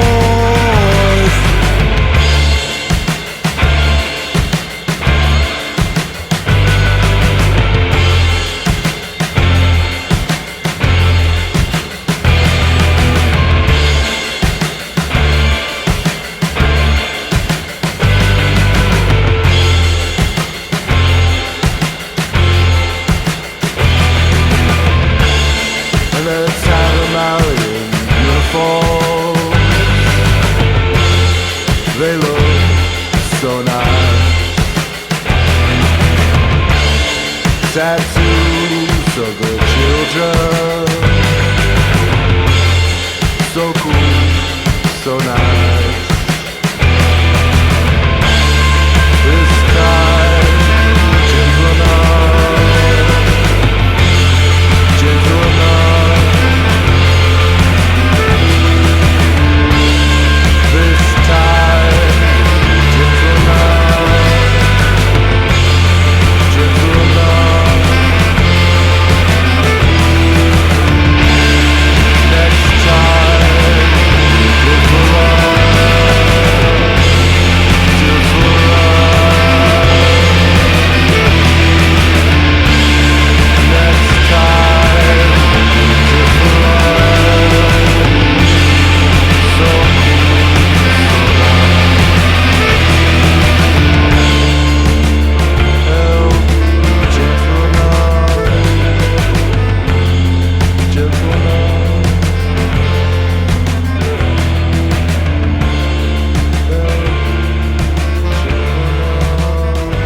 So, I mean, I kind of want to open, I maybe, not to, preemptively absolve all these people. Like, by all accounts, like, Timothy Leary was pretty much a huge asshole. Like, his first wife committed suicide. Later, his daughter committed suicide. He was a philanderer, like, a real charismatic, kind of just a con man. And I think all these people are kind of con men to a certain degree. But I wonder, is that kind of enough for this level of wackiness to, like, sustain itself? And for these people who are so open-minded that, as the old saying goes, their brains fall out, that they wouldn't kind of renounce their own philosophies at some point or make, like, a hard pivot away from it. And, like, none of them ended up kind of ever being that critical of psychedelics that they had promoted in the past. Like, none of them had even done as much as, like, a Juicy J, like, I'm sorry, I rap so much about, like, taking Xanax and, like, drinking lean at the same time. Like, that was probably irresponsible. Like, you'd never get any of that from Terrence McKenna or Tim Leary. Yeah. They basically were just like, it was awesome. Like, no, they don't think that. They wouldn't see, like, Juice WRLD or whatever die. Like, even if they did see, like, the equivalent of Juice WRLD dying, like, they wouldn't think that, they wouldn't blame it on, like, the beautiful drugs that, like, caused civilization or whatever. They would still, because ultimately they aren't really that open-minded. They just, like, are, like, and I mean, like, their beliefs now aren't really, like, that unusual. Like, a lot of, like, people, obviously not anthropologists, like scientists, like, anyone who actually, like, knows about, like, the development of, like, human civilization or whatever, but a lot of, like, lay people or people, like, in the popular discourse, like, are partial to, like, stone ape theory bullshit. Like, I've heard people, like, float like that to me many times in my day-to-day life, like, oh yeah, their ideas, like, and they're very dogmatic about them, and, like, they clearly, like, are, they may portray themselves as shamans, but they're, like, Terrence McKenna's not a shaman. He's completely self-absorbed, which I feel like is not what a shaman is supposed to be. Very similar to similar to, like, Idris Shah, but even kind of more extreme. Honestly, worse. More extreme than Idris Shah. Yeah. Or, like, less of an authentic shaman, almost. But, like, there is an interesting part in this where, Robert Hunter gives his theory of, like, stage presentation, which I think is maybe relevant, to, of course, the Grateful Dead and everything. He says, stage presentation is a mix of attitude and metaphor, assuming that content is metaphoric. Attitude inclines an audience to acceptance or rejection of the metaphor. Never mind, quote, real. Real is some kind of breakdown in the process, a microphone on the fritz, a busted string, a fire in the theater. But the audience is very concerned with the metaphor of, quote, the real. They require a beginning, a middle, an end. Stage context, wow. Very condescending to the fans. Oh, there's foolish audience. Anyway, the audience is a feeling of multiplicity, although they are truly only multiples of one. Some mighty subtle alchemy in that set of circumstances. But the performer or band or corps de ballet is also only one, albeit a different one from the one of the audience. The presenter of the metaphor through the agency of attitude, as distinct from the receiver of the metaphor. A dissonance is created when a member of the audience decides to switch roles with the performer and draw the attention to himself. For a musical presenter, that would amount to catcalls, whereas a presenter such as yourself, one who encourages discussion, is involved in a more Byzantine interaction with the audience. From what you've told me, it sounds like you're often involved in situations where someone attempts to move the power of presentation from the stage of their own to their own seat. I would think that grasping the structure of the audience dynamic in a theoretical way, keeping that in mind along with the actual subject of discussion, would aid in retaining the modicum of control which leads the audience to adoption of the metaphor under discussion, hopefully enlightening them to the nature of metaphor as metaphor, rather than allowing the talk to degenerate into picking apart the metaphor itself. Obviously, every metaphor is vulnerable, and attitude has as much to do with defending it as does adroit argument. Theorizing on what an audience is one of my favorite on-the-road hobbies. It can be one sympathetic individual through whom you address the rest of the assembled persons, or it can be the self-projection of a hostile aggregate waiting for you to make one wrong move, then pounce, or you can see the crowd qua crowd. But one thing is certain. Both sides of the stage crave acceptance, the ground leading to a sense of mutual respect and unity of purpose, which is the desired outcome of performance art. You might even say, it's real. So, anyway, basically, this is all about this is kind of sounds about, it sounds like Goebbels could have written that.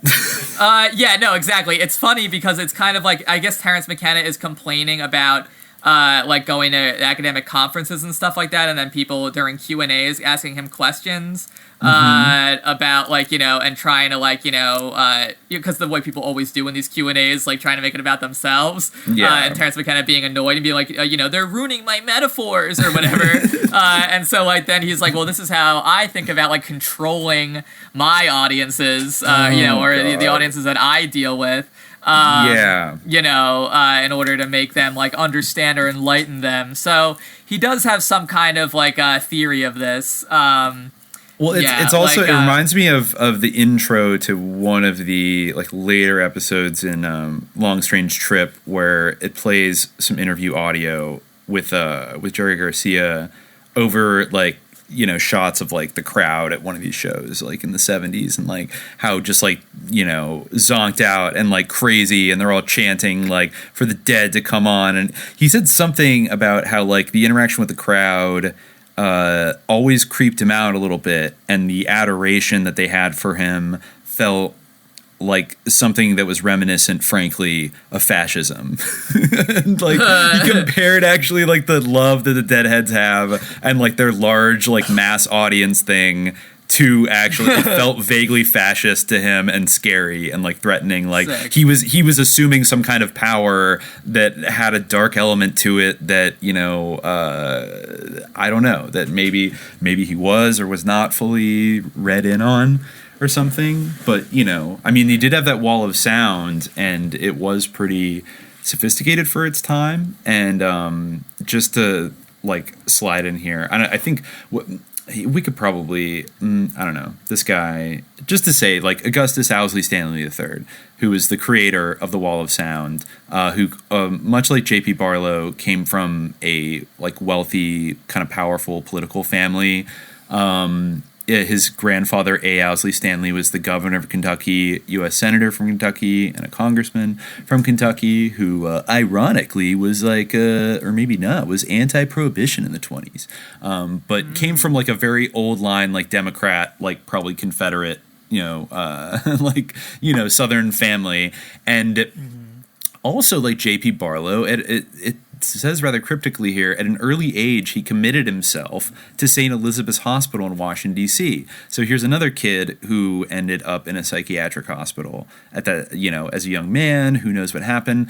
And I guess he went to the University of Virginia, but then he dropped out. And despite dropping out, he was able to pretty quickly get a job as a test engineer with Rocketdyne in Los Angeles, which was a military, military industrial manufacturer and designing missiles. He actually worked on the SM-64 Navajo supersonic cruise missile. And then after working at Rocketdyne, which I feel like versions of that pop up a lot in Pynchon's work, or rip-offs of, I think Yo-Yo-Dyne is the one in Crying of Lot 49 that might be a riff on Rocketdyne, with actually that has weird electronic music elements. Like they go to a bar that people that Rocketdyne engineers go to, and they only allow like electronic music.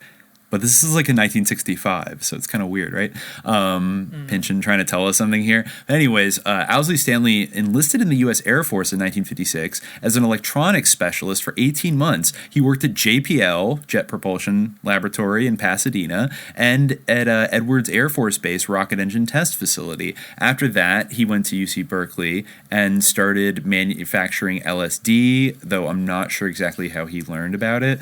But I guess he ran and like read a bunch of chemistry for 3 weeks and figured out, again, this is a part of the story that feels like, oh, really?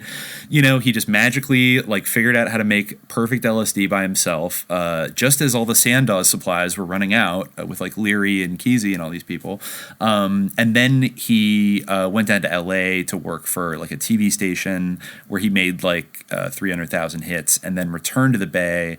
And in 1965, just in time for Ken Kesey's acid test, meets the Grateful Dead, and allegedly is one of the main suppliers of acid for the acid tests, and then goes on to produce something like 500,000 or a couple 100,000 more hits throughout the Summer of Love and etc.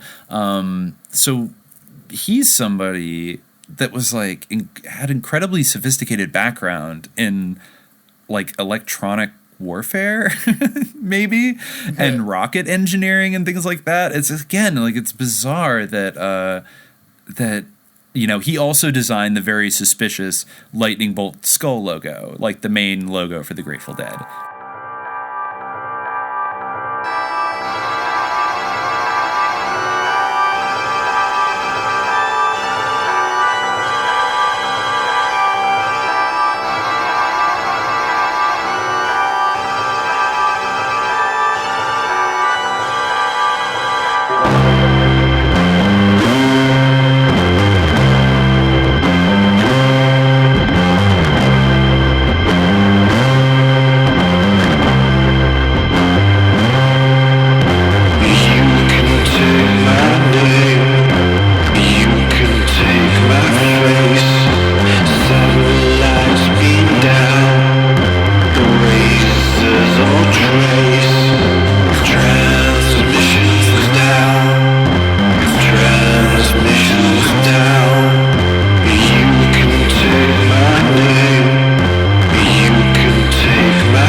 They might have some awareness of it, but it is interesting how like it recurs. And I do think that like I do think that like the DMT is produced like in certain natural quantities, and I don't necessarily think that there isn't some kind of ontological. Yeah, exactly. And when you die, yeah. And I do think that there is some kind of like there is very likely some kind of ontological reality that isn't often afforded to some of those experiences that they have. Like I do think that there's also aspects of it that are deceptive, but and it can't just be fully taken at face value at all. But 100%. Yeah, there's some mysterious aspects to it, but yeah. I mean, and you know, and also, you know, the assumption that somehow that the Enlightenment or taking this takes you out of the realm of the political is something that not saying that. I mean, I think to whatever extent there was a kind of, you know, like the Weather Underground tried to create a sort of a praxis out of like doing LSD and like urban Maoist insurgency and like Marxist Leninist Maoist insurgency tactics didn't really end up working very well, and but at the same time, I think just, you know, if you're going to step into this heady space, taking LSD, and then claim that you. And then follow this movement which doesn't want to be political or change the world. It's a kind of the supreme irony that it really was for dropping out, you know, becoming a deadhead, becoming really into this thing was like dropping out from society. And I guess maybe early on there was a feeling that, I don't even know if there was a feeling early on that this would lead to a sort of qualitative change in the culture. Though I think it, in a more broad sense, it did change the culture in terms of how we interface with like fandom and rock stars as kind of cult icons, or, you know, just pop stars in general as pop icons and stuff. You know, I think that the Grateful Dead probably blazed some trails that like the scientists who created K-pop probably, you know, found very useful. And I'm being like half joking when I say that. But yeah, this whole, I think we could put to rest the idea that there was something kind of inherently, I don't know, culturally, socially, politically progressive. Oh, I think before we get out of there, maybe the main reason why, I don't think we mentioned this yet, but we really have to, is that, you know, going back to the beginning of Hank Harrison talking about how there's always a bohemian culture in San Francisco. Oh, of course, that might make you think of the Bohemian Grove Club that was founded in the late 19th century by people like Mark Twain and some of the rich robber barons in the city. Well, wouldn't you know it, two members of the Grateful Dead, Bob Weir and Mickey Hart, are card-carrying members of Bohemian Grove now. And I guess have been for like 15 to 20 years. Groovy, man.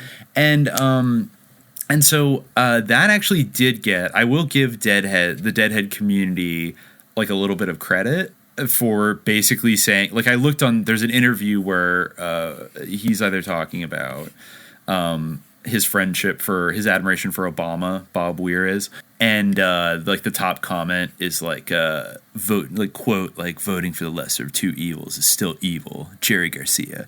And you know, there's a lot of kind of I think maybe it's wishful thinking a little bit, but I think there's a lot of like pure-hearted deadheads that feel like the Dead have kind of betrayed that detached hippie purity that, you know, Jerry Garcia was a big champion of, but then he died in the 90s, so now the rest are kind of becoming they're cheapening themselves with you know, this thing. I'm trying to see here what Bob Weir, he told kind of a sus anecdote that somebody asked him during an interview, like, what's up with you and Mickey going to Bohemian Grove? And he relayed a story where he said, you know, he's just knocking back a few with General Wild Bill Quinn, who was a top OSS officer in World War II. It was actually the guy that Hermann Goering chose to surrender to at the end of the war. Then he became the former chief of operations for the CIA very early on. He led a, I guess, sort of commando regiment called the Buffaloes during the Korean War. He became the chief of information at the Defense Department and was deputy director of the Defense Intelligence Agency, 1962 to 64, was the vice president of Martin Marietta, the aerospace manufacturer, until 1972, and commanding general of the 7th Army in West Germany in the mid-60s, and is a member of Bohemian Grove, one of the top line, like, OSS old heads. And he was just talking, you know, it was just groovy to, like, hang out with this old dude and, like, have a few drinks, and, like, a whole crowd gathered around us, man, and we were just, like, talking about all kinds of things and stuff, and, like, you know, you gotta get people, like, you gotta open up minds, like, wherever you can. He said some just not very convincing, and kind of like, you know, he also said he hadn't been present for any virginal sacrifices, and everybody laughed. You know, he had kind of hung a lampshade on it, and you know, I guess in a different interview, he talked about how like playing for a Barack Obama benefit like reunited the dead. And he said that he's visited the White House many times. He said, quote, "I go there and I do business. I feel like I belong there." And then it was like, I mean, I feel like, you know, we all belong there, right? Because it's like the people's house. But like, I definitely feel like I belong there. And it's just like, I don't know, Bob Weir. Like, he seems like the most sellouty, rich hippie. I mean, he always was kind of a rich kid, but he seems the most kind of, if anybody like literally is like in the acolyte robes at the Bohemian Grove, I feel like it would be maybe Bob Weir. I mean, there is that video which anybody can look up that maybe I'll put out in the closing music, the Bucket to Hell song, which was part of the suite of music videos they released in the late 80s for their In the Dark album, which has a very creepy cover where it's like versions of them, but they all look like ETs. They look like the ET alien, right? Yeah. I remember seeing it years ago. Like literal and ET. Like creeped me out. It really fucking creeped me out. But it's got some, it has their like quote unquote political song where throwing stones, where a bunch of children kind of start throwing watercolored balloons at like this Wendigo monster that is graffitied on a big mural on the wall.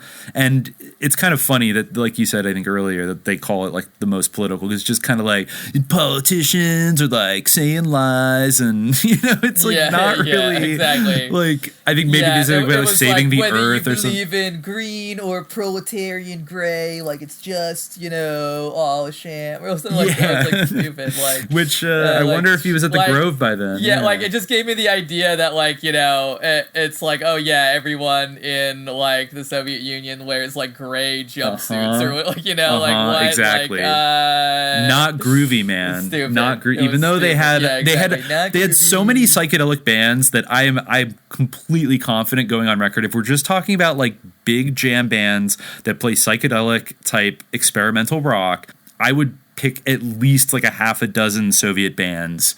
Or you know, I probably could find a dozen bands from across the Eastern Bloc that would blow the fucking Grateful Dead out of the water. Like on a sort of sonic level, like 100%. Like, it's weird but I feel like if I ran into Bob Weir today and I told him about, you know, Skaldowie in Poland, like he would have never heard of them, or unless his handler like briefed him and were like, you need to make this type of music first and then like make everybody do LSD or something like that.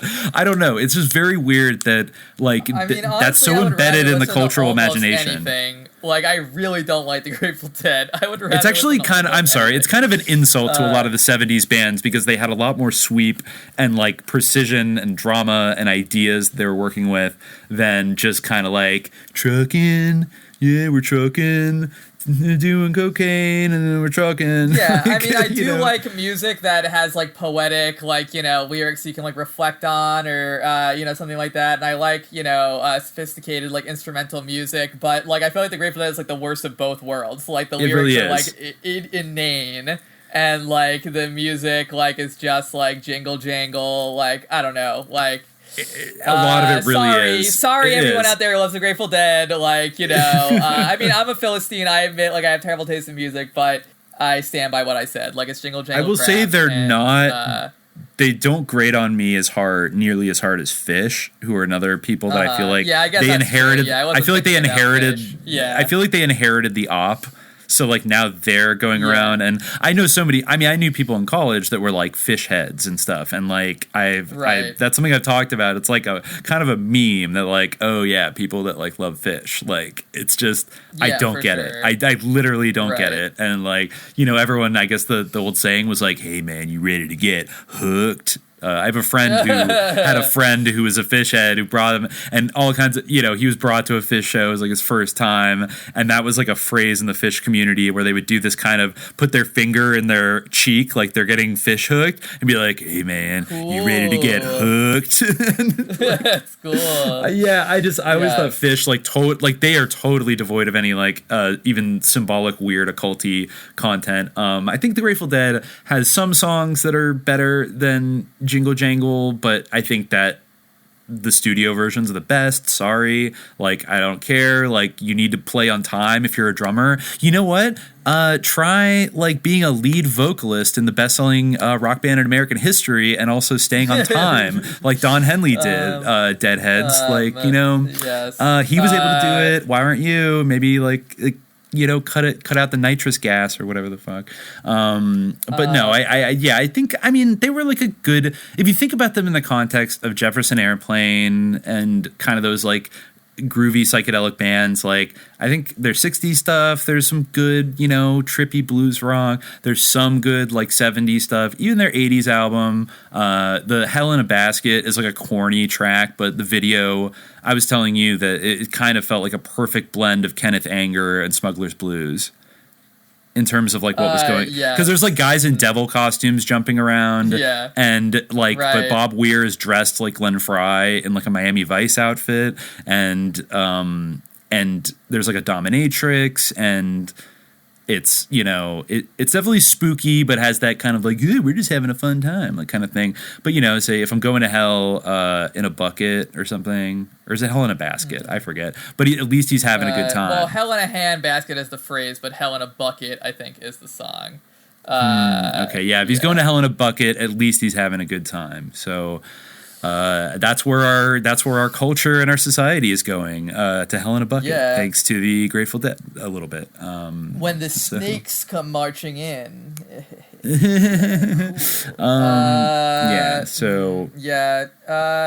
All very, very cool. But yeah, I mean, it is like, that's the thing. Like, I think that is a trap, but I feel like we talk about it some other day where like the whole like archaicizing aspect where it's like, oh, it's apolitical because we're like spiritual, but of course like these two things are always like very heavily entangled, and one has to like navigate them. Like the idea that like spirituality is somehow tied to the past, and therefore like it transcends like the petty politics of modernity, like no, like there's still politics, like, in, like, pre-modern societies. Like, if you have, like, the King and Queen of Ireland, like, they, in this sort of fantastical fairy tale sense, like, it's hard to pick up on, but they're in real life, they might be embedded in, like, lots of spiritual paradigms and, like, deal with spirituality, but in a very political way at the time, But, so these guys just feel they're not very interested in that. They're not interested in political economy. They hate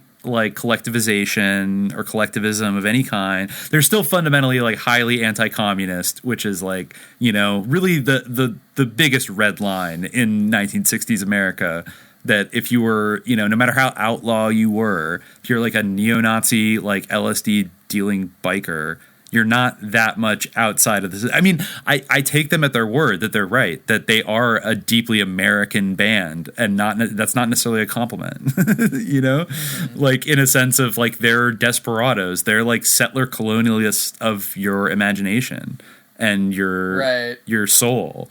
Like that's kind of in a way and that's what the internet and Silicon Valley have ended up doing. Like they are the settler colonialists of your like imagination, of your mind, and the Grateful Dead are like your mind, body, and soul, the whole thing. But they're still approaching it from this kind of attitude of like both like libertarian kind of like Homestead Act kind of plot your piece of land and don't tread on me and that kind of thing, and also maybe a kind of manifest destiny of like we need to go to the stars and link up with our AI machine elf gods and live and transfer our consciousness to computers, which Tim Leary was really all about at the end of his life. The great event must happen. And like same old narratives all coming the up. Philosophy that they propound, like now it is like it is completely the new status quo, where like I actually read this just like one last thing. I read this a little bit of this book, very theory heavy, but it's called I came across it because it mentions Grateful Dead. It's called I'm Not Like Everybody Else, Biopolitics, Neoliberalism and American Popular Music by Jeffrey Nealon. And he even had a chapter in his book called Steal Your Face. where he talks about this 1967 special report from CBS that was called The Hippie Temptation, and it was about the growing youth menace in San Francisco. And he used the Grateful Dead as his main example, and he said, the interviewer asked the Dead what they hoped to accomplish by non-participation in mainstream social life as we know it. Why not get with a disciplinary society, get a job, get married, start a family, grow up, damn it? Various members of the Dead replied by insisting they don't want to accomplish anything. They just want to live free from interference by the man, which will of course later become the mass individualizing mantra of biopolitics. As Reasoner, who's the host of the program, notes, the hippies exemplified by the Dead, quote, do not want the existing disciplinary identities, worker, family member, citizen, soldier, that, quote, our civilization offers them, quote, except on their own terms. They recognize the immense problems of society, but their remedy is to withdraw into private satisfactions, which Reasoner concludes is, quote, the greatest waste of all. Then the author, Nealon, says, the whole thing is pretty funny in retrospect, but what's most peculiar about the hippie temptation is that its tone and demeanor, disciplinary power wagging its fingers at people who only want to be left alone to self-actualize, looks like something completely foreign to the American present, even though it was only a half-century ago. If nothing else, watching the show today makes it crystal clear that the hippies, and their biopolitical sense that all revolution starts with and moves through the revolution of the individual, won the American culture war decisively. In the neoliberal world of radical just-do-it individualism, all but gone are the imperatives of Reasoner's disciplinary world, where we're supposed to sit down, shut up, and do our jobs for the greater glory of society. Even the U.S. military, which would seem the last bastion of this kind of disciplinary thinking, sells itself these days as a biopolitical self-actualization technique. An army of one. That is fire. That is real fire right there. I think that gets to it. Was this the real acid test to boil away whatever residual instincts or attitudes of collectivism existed in American culture at the time, to sort of reformulate, also in a society of the spectacle way, to alienate everybody and then bring us back together, but through a mediated thing, so that we're all kind of alone together. They were actually better at capitalism, or having an ethos that was well adapted to the at least neoliberal regime that we currently exist in. Absolutely. And that's even joked about ironically, is that they were such good businessmen at building a brand, even though they did it their way. All the record people were like, come on, make a hit record, and they went out and built this sort of cult following, literally a cult following, and pushed their memes out there, just the images of the bears and the skull and all these things, where it in a way mattered less about the actual content of what they were selling than it was the idea of something, a certain idea of individualism that they were or individualists, radical individualists kind of united. It's like a Libertarian Party convention, the fucking Grateful Dead show, and how it was prophetic in a way. Yeah, and the irony of it is now we don't have a choice but to exist in under this paradigm where the ultimate imperative is to be yourself and actualize yourself and explore your own that's what is ironically kind of forced upon us, is the idea of supreme individual self-actualization, spiritual exploration it's paradigm. The neolib hell that we all that we all know about. Tyranny of choice. Yes. Those live, laugh, love, do you follow your bliss, all this kind of psyop-y culture stuff that is this is absolutely pervasive. This is a much more eloquent way of saying what I was just saying that Nealon says. In a biopolitical society, however, subjectivity as norm-busting transgression is the norm and rule, so the contemporary function of authenticity discourse, musical or otherwise, is largely left to push against an open door. An endlessly open door, just open that door in your mind until your brain falls out. But we still got all this fake, we're rebelling against this, thing that is now not really operative, the whole idea of, this, like disciplinary norms. Like now the disciplinary norms are like just do it, you know. I'm just actually just as a funny kind of end note here. I was up in the Bay Area like a week ago, and I went to like kind of a nice the little coffee shop that was open. It looked pretty new, and just to show kind of the influence of like in the Bay Area, the epicenter of all this, of where it's at today. There was like a wall filled with like stock like positivity phrases. Like the wall is decorated with just these like blocks of let's see, the giving of love is an education in itself. We shall never know all the good that a simple smile can do. Alone we can do so little. Together we can do so much. Real education should consist of drawing the goodness and the best out of our own students. What better books can there be than the book of humanity? Virtue is bold, and goodness never fearful. The two most important days in your life are the day you are born and the day you find out why. Strive not to be a success. Oh, this is the creepiest one, and I think maybe we'll end here. Strive not to be a success, but rather to be of value. Cool. So it's like that's literally still probably better than the lyrics to Blues for Allah, but you're right. Or U.S. Blues. Anyway.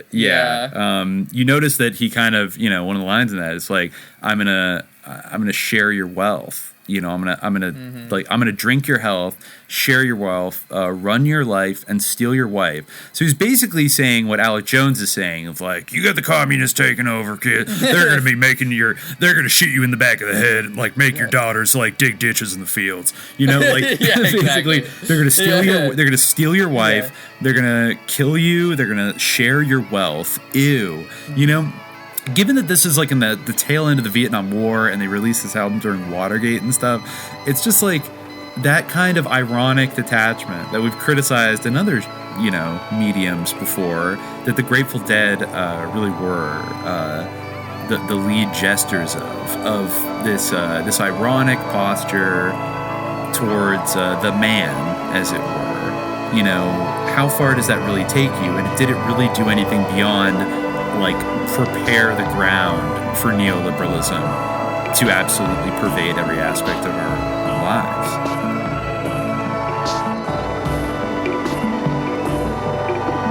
You have been listening to a special presentation of the Warlocks of Palo Alto, The Grateful Dead Steal Your Face, Part 2, episode number 34 of Subliminal Jihad.